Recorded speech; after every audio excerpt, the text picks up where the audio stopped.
விஜய் நமக்கு அவசியம் இல்லை, தேமுதிக நம்ம கூட்டணியில் தான் இருக்கு.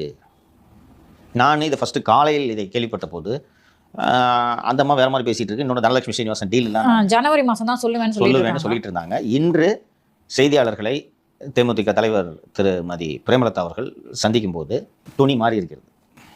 அண்ணன் எடப்பாடி பழனிசாமி அவர்களுக்கு, அப்போது அண்ணன் ஸ்டாலின், இப்போது அண்ணன் எடப்பாடி பழனிசாமி 25 தருவார் என்று நாங்கள் எதிர்பார்த்தோம், நாங்களாக புரிந்து கொண்டோம். 25 தான் என்று, இப்போது 26 தருவோம் என்று வெளிப்படையாகவே அவர்கள் சொல்லியிருக்கிறார்கள் என்று அமித்ஷாவின் வருகைக்கு பிறகு கரூரில் அவர் செய்தியாளர்கள் இன்று சந்தித்த போது, கரூரில் ரெண்டையும் சேர்த்து வச்சு புரிஞ்சுக்கணும். கரூரில் செய்தியாளர்களை சந்தித்த போது இது அண்ணன் எடப்பாடி இப்போது தருவதாக சொல்லியிருக்கிறார்.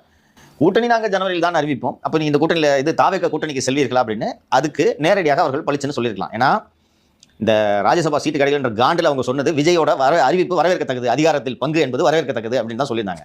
இப்போ நீங்கள் விஜய் கூட்டணிக்கு போவீங்களா கேட்டது விஜய்கிட்ட போய் கேளுங்கன்ற. நீங்கள் விஜய் கூட்டணிக்கு